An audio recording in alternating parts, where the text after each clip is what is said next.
Hi, Colby. Colby's right across from me. Oh, yeah, for like the first time in days, I have makeup on. Go me!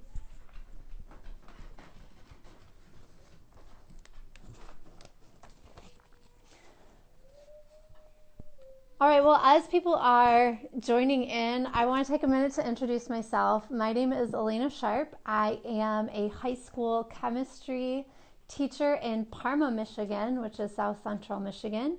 And we started a soft rollout of our distance learning this week, which looks like kind of a project-based, student-driven passion project or genius hour project almost. And what I'm finding as we're getting started is how much I miss my students, but also this really awesome opportunity for me to reach out and do things and participate in things that I feel like I usually can't because I have to, because I'm a science teacher, a chemistry teacher, so I have to teach science or chemistry things. So I'm tied to kind of like this rigid curriculum, and so during this time, I've been free to do things like teach about how to make small talk. And tonight, I'm really excited. I'm calling it Real World Wednesday. I don't know if it'll stick, but I want my students to see somebody who is out there in the real world doing a really cool job and is a really amazing human. So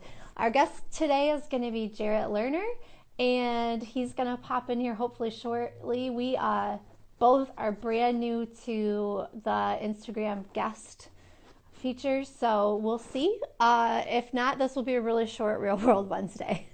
Oh, there he is. He's here. Hi, Jarrett. I'm going to wave at you because I can do that.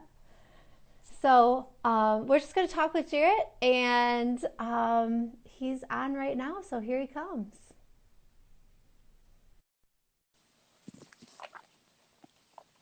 Give him just a second here. Hey, Well, hi. How are how's it you? going? It Good. is I thought going I was great. waiting for you to request me, and I think you were waiting. This is my first go, so I'm glad Same. I made it. Same. I was just thinking as a teacher, I get all these ideas sometimes, and I'm like, you know what? It could be terrible. It could be dumpster fire, but I'm going to go for it anyways. And this could be Oh, one of those things too. But I'm really excited. Thank you so much for agreeing to it. of course. I'm excited to do it, and I'm glad to get my feet wet on Instagram Live. I've never done it Yeah. before. Yeah. Well, I'm going to go ahead and let you introduce yourself and just tell everybody who you are, where you're from, what you do. Yeah, sure. My name is Jarrett Lerner. I am an author and an illustrator. Probably should have my books out. This is my first book. This is my second book. And I'm currently, oh, hey, my agent's here. Hey, Mercini. I'm currently under contract for 7 more, so I've got a lot more coming. I just turned in the third book of that series today, which is exciting, and I'm super relieved. Yeah, I'm I also a bet. dad and a husband, and yeah, I don't know. That's pretty much it. Yeah. My husband says you're also an amateur skateboarder, which I've seen a Yes, little bit of evidence of that. Uh, yes. I so, I grew up skateboarding, and I love to do it still as much as possible. yeah. Where'd you grow up? Yeah. I grew up. Oh yeah, sorry. I live in That's Medford, okay. Massachusetts, which is right outside of Boston. But I grew up. My parents are university professors, so we bounced around. I was born in State College, Pennsylvania, which is where Penn State is. Then I Yep. moved to Lansing, Michigan. Uh, What? MSU, home of the Spartans. So I was a big Spartans fan when I was there. I lived in Go California for a green. while, and then we came here to Boston. Very cool. Very Yeah.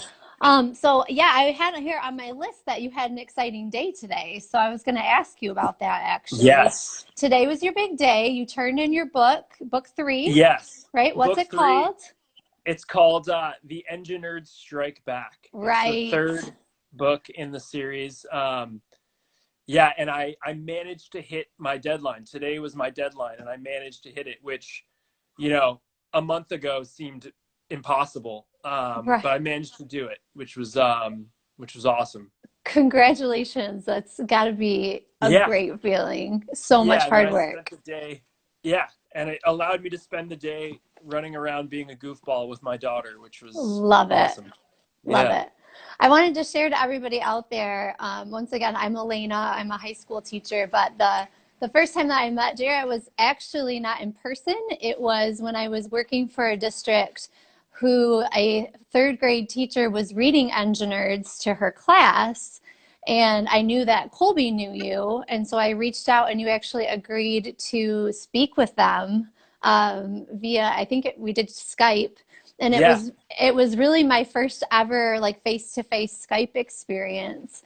And I wish I wish people could have seen the magic in the room. So there's, 30 kids just enraptured with what you're saying, and they couldn't believe that this book that they had in their hands at the front of their room, and like here you were, right? And it Yeah. was just one of it will I'll never forget it. It was one of the most special things that I've Well, ever that's seen. awesome. So Thank you so yeah, much. It means a lot. And that's to me, that's part of part of the work and part of the joy of being a children's book author is that I can connect with kids. I have loved writing and drawing since I was, in third grade. That's when I was actually have right here some of my first books. This is one of the first comic books I made. I think it was third, maybe fourth grade. Um, but I didn't know that I could do this professionally until I was much older, until I was, until in college, I met actual authors. So for me, meeting kids, getting a chance to connect them in person, virtually, which I'm doing a lot now with all that's going on again. But that gives me an opportunity to give those kids who might be, the next, whoever, their own thing, the next Dave Pilkey or whatever, who are sitting there in that class, gives them the opportunity to yeah, meet someone and say, that's what it looks like. I can do that. You know, Jared Krasaska talks about the moment Jack Gantos saw his drawing in class and said, nice cat. And that gave him like the confidence to become who he is today. So if I can amazing. provide that for one kid, I guess, you know, my career is worth it. Yeah.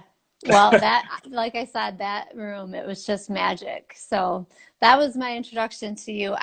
I teach high schoolers, so I was wondering if you would just give us a short synopsis of how you got from being in high school to where you are now. Like, did you know that this, you said in college, so no, you didn't in high school, but what was your path? And do you have any advice for Yeah. students in high school? Yeah. Well, I loved writing in high school. I was obsessed with writing and drawing throughout. I just didn't think that it could become a career. I didn't understand how that worked.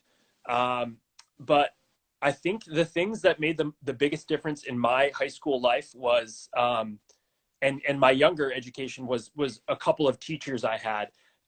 There was one in high school named Mr. Delaney in particular, who was a U.S. history teacher, and he showed me. I think what he taught me was what it looks like to be passionate and to live passionately Mm. and to chase what you love to do and to make what you love to do your life. When you were in Mr. Delaney's U.S. history classroom, you couldn't think that there was anything more important than U.S. history. That he had such a passion. It was infectious and contagious, and he loved what he did so much. And I think it just inspired me to, when I was in his class for that year, I was like, I'm going to be a historian. I have to be a historian. There's nothing else to be in the world. But when I sort of got away from that, I saw what it looked like to really work hard and work passionately and do what you love and share it with others. Mm.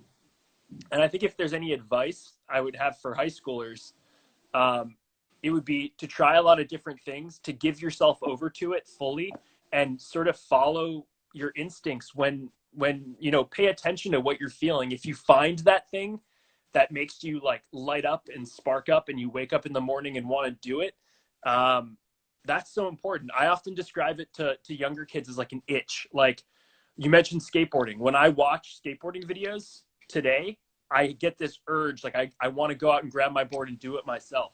So if you're around something and you get that itch to do it yourself, I feel like you have to pay attention to that and like follow it and run with it and say, tell someone who you trust, tell Mrs. Sharp and say, how can I turn this thing that invigorates me into a career? How can I make something of that? I wish I had someone say, all you do is write and draw. How can we help you do that as a career? I didn't get that until I was in college. But I wish I had it, younger. I think it would have done a lot. That is amazing. So with this emergency distance learning we have going on, one of the things that I'm really proud of at Western High School is that we're asking students to come up with some kind of a project that is all centered on something they're interested in and passionate about. And it's interesting to see because some of them know it right away, and then some of them are hesitant because we've not given them that permission before, like that's not real school. And then some of them have no idea. So we're trying to walk them through those steps. So that's so encouraging. Yeah. That's so encouraging to hear. And it's not, another thing I'd say is that it's not necessarily, it's not easy. It doesn't happen at the same time for everyone. And the thing that you might be passionate about, the thing that really might end up like defining your life and your everyday and your purpose, it might be some like yet unforeseen combination of things. And it's very likely that it doesn't fit into some mold. Like it might not be like doctor or like, scientist, which, I mean, thank God a lot of people have that drive. We need them more than ever now, but it might not fit into the parameters that, typical education is structured under. So it might be some combination of things, it might be some totally new thing that the world has never really seen before. So I think a lot of people think you have to have one thing, but I think that, it might be an amalgamation of different things. And I think if you're passionate about a lot of things, that's amazing. You should embrace that, find a way to include it all into your life. But yeah, it takes work to find it. I think that's awesome because I think that's in terms of high school, learning how to find your passion and having smart, caring adults like you, mentors to help you through that process, is especially amazing because then you get to college and the traditional college experience is like the first 2 years you kind of do that in that setting. You try to find what you want to do and care about. But if you can sort of be there, get there and sort of have an idea about that, that's huge. Yeah. It's been really nice to have this freedom. I mean, I've been a chemistry teacher, but now I'm just a teacher. Like I get to advise them and help them about things that either I have always found interesting or help them find their. It's really been quite an exciting time, even though it's a terrible time, but I miss them so much. But at the same time, it's encouraging me. I hope when I go back into the classroom, it will really change how I approach a lot of things. So that's really good to hear. And I think I agree with you 100% about, especially our kids at Western, I feel like could name maybe 5 to 10 careers that they've just heard over and over their whole life. So just to expose them to the fact that there's some really neat things out there and you're doing it. You're helping them see that. So thank you so much. And there's so many careers and I think more and more in our world and in the future, there's going to be more people are going to be finding themselves in careers that are unique to our time and that have never been done before. The old roles are sort of less and less, prevalent and needed. We need to adapt to different times. And I really hope, like you said, this is a terrible, terrible time, but I really hope that what this does for like education in general is just sort of reminds us what's most important. Growing our kids as human beings is more important than having them, get a proficient score on this standardized test. We need to be valuing individual kids and helping them become people, awesome human beings out in the world. That's what we should be preparing them for, you know, not have them do a check mark list of books they've read and, you know, accomplishments they've Right. done. Right. I got goosebumps. We're on the same page. That's awesome. That's awesome. I wanted to check in. What are your favorite things right now? Like, what's going on that's your favorite? What's something that's your favorite um, thing? I'm really enjoying, and I think my daughter might be enjoying too much how much time she's spending with me and my wife. So my daughter is 2.5 years old, and I think she's going to have some serious separation issues when we're not with her all day, every day. She's starting preschool in the fall, hopefully, and you know, I think it might be tougher for her. But I'm enjoying the time we're spending. She's at this age right now. We read a lot. We read every night and every morning usually, and before her afternoon nap. And she started to read. Like, she has some books memorized, but she started to go through her books and tell her own stories. Like, today we were reading this fabulous book by Raoul III, and she went through and she sort of vaguely knows the story, but you know, she told her own story just looking at the pictures, and it was just totally wonderful. And she's starting to like really, her imagination is just like getting bigger and bolder every day, and I'm enjoying that a lot. And we're also baking a lot and eating a lot of baked goods, which I'm enjoying. Cool. Yeah, what a Yeah. gift of that time to watch that happen. I feel like Yeah. we have this breathing space now to really be present with our kids. Yeah. I'm really enjoying that too. Just Yeah. watching them change right before my eyes into really cool little people. That's awesome. Yeah. That's awesome. Um, what do you think is one of the most important things you've learned? Um, One of the most important things I've learned, um, I think one of the most, I guess the thing that comes to my mind is that I can always learn more, um, and that there's always more to know, and that there's nothing wrong with saying you don't know.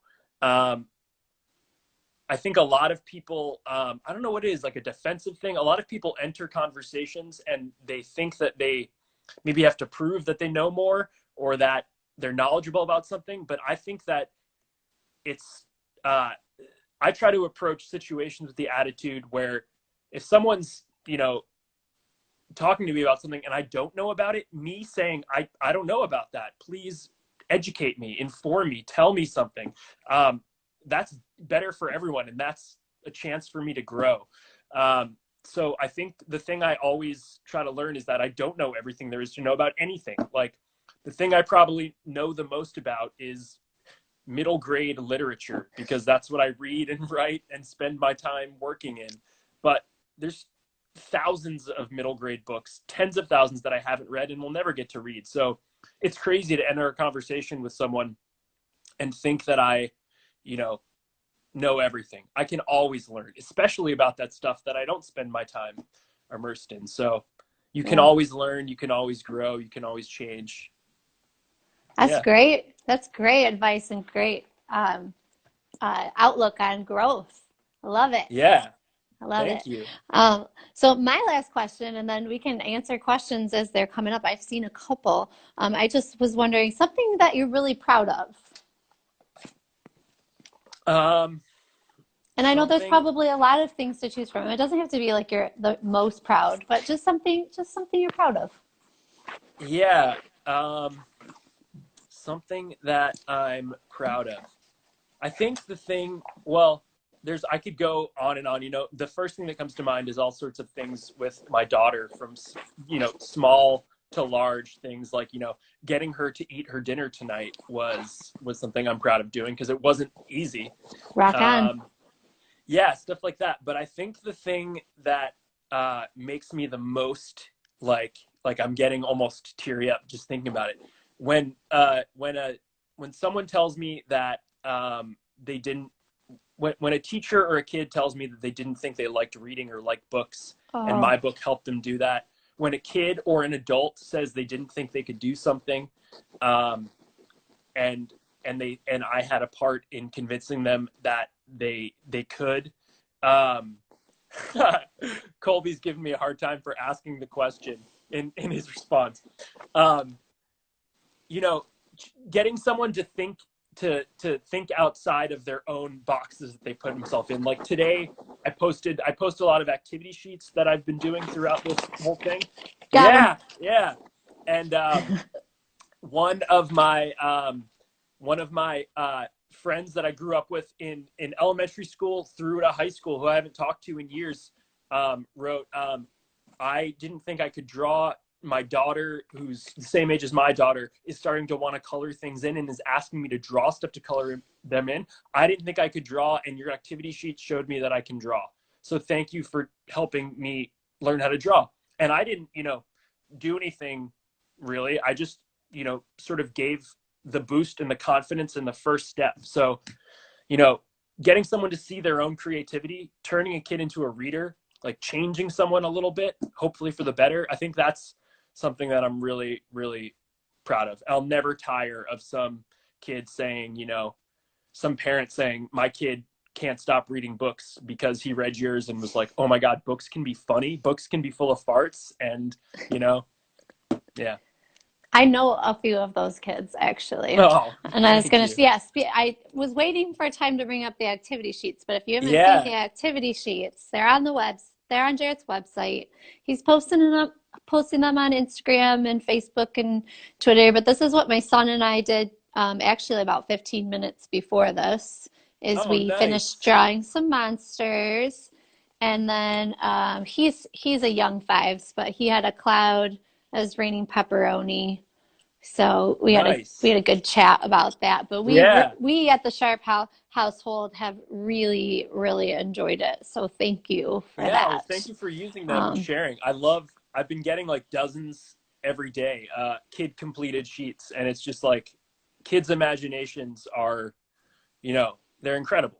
And I feel like you just need to figure out a way to like loosen the clamp on them and let them sort of burst, and then they just are off to the races. So I've loved seeing all the creativity from kids. It's crazy what they come up with. It's astounding what they come up with. Yeah. All right, so I'm gonna look up. I missed one, but one question that I saw for you was if you've been reading books to your daughter that help during this tricky time, like if there's books that in particular that you share at home during this tricky time. And then I know Colby's on here, so he can join in too for our family if he wants to. But yeah, definitely. I'd love any recommendations people have too. My daughter is having, she doesn't quite, she's 2.5. She's really clever, but I don't think she really understands fully, obviously, what's happening. Like today, she woke up from her nap and asked to go to this play space that we go to when it's rainy and cold out. And we had to say, we can't go there. We usually go there every couple weeks. And she doesn't understand why we can't go there. But a couple books that I often look to in situations that are big and overwhelming. I think one of the best books to come out in recent years, and one that I always used for this, is The Breaking News by Sarah Lynn Rule. It's incredible. It's just about a girl watching her parents be upset by news, something happening on the news. And, it's an unstated event. You don't know what it is. You can insert anything, and finding ways to sort of help to, do small things to help out her parents and her larger community. And it's just a beautiful book, beautifully written, perfectly paced and illustrated, that really makes you feel like what you're doing on a small scale can somehow matter in the face of something so massive. Colby just wrote about Todd Parr's books. We read almost a Todd Parr book because my daughter loves the mommy and daddy books. She'll often pick one over the other on a night, and I think it's like a subtle dig at whoever was the favorite parent that day. But we read those. Anything that just brings joy and makes you happy, I think can be beneficial. Another favorite, my daughter's, I think, all-time favorite book is Small by Gina Perry, which is a great picture book that is sort of similar, where you feel small and overwhelmed, but then the author and illustrator, in both cases, they're both really make you feel like the small things that you can do in the face of something enormous are still meaningful and important for yourself and the people around you. It's really So empowering those are and a couple. hopeful. Yeah. Yeah. So there's another one that says, is there anything that has changed in how you work now that you've discovered what you like and might want to keep doing? Yeah, I think, well, I think finding something that you love and being able to do it on a daily basis and as work, which I'm lucky enough to be able to do, is I think what's amazing about it and what changes is that it doesn't feel like work. That doesn't mean there aren't difficult days. Just getting this book ready to turn in that we talked about, there was a lot of not easy, really tough, challenging days. But because I'm doing something that I love, I know that those challenges, those obstacles, if I push through, I'm growing. I'm getting better at doing this thing I love. And really that's, having a passion and, a purpose. Knowing that there's kids out there who want to read my next book, um, gives me a lot more purpose to my daily work, getting up, knowing that there's people excited about what I'm creating. But I think when you can find something that you love, it not only, it responds to that passion that you have, but it gives you that purpose. And purposeful work is just more fulfilling. It's more enriching. And I think that if you can find something that you're passionate about and that gives you that sense of purpose, it's also enriching others around you by example or by direct effect. And that is just enriching the world. Yeah. So if you can find the things you love to do, we need more people who are passionate and who are sharing their passion with the world. We need as many as we can get. So, and I think that makes how you work. It changes how you work for sure. Absolutely. Yeah. Yeah. Yeah. Well, I promised 10 to 15 minutes, and I think I've taken up a That's okay. lot more of your time than that. So I can't tell you how much I appreciate you doing this. I Yeah. Thank you for having me. really enjoyed it, and I think that Yeah, there's a I did lot of too. great, wonderful things that my students are going to be able to take away from this. So, Yeah, I'm so glad. And before I go, I did see that James Ponte asked a question about my book being due and shouldn't I be writing it? And I turned it in this morning. yeah, he missed So that I part. will I will get some sleep tonight and talk to you tomorrow, James. James and I have an appointment tomorrow, and I will be well rested for it. Good for you, but you still have like what, six more? One down, six to go, or seven to Yeah, go. So yeah. Well, give your 5 more. Yeah. yeah, let So I yourself just on to a new celebrate this one. deadline. Yeah, Yeah, I'm gonna celebrate enjoy this this one one for a for while. 24 hours, enjoy it, and then I'll be on to the next deadline. Okay. Well, we uh we just can't thank you enough. You are one of Thank our you. favorite people on behalf of all the Sharps. Oh, Thanks well, again. same for me and you guys. I hope you All guys are right. doing well. Thank you. It was great to talk to you. Thanks for Yeah. having me. Great to see Be your well. face. Yeah, Yeah. yours too. I'll All talk to right. you guys soon. And thanks to I everyone who hope so. came and All listened right. in. Yeah, thanks. Thanks to all of you. Appreciate it. All right. Okay. Have a good night, Bye. everyone. Bye. Bye.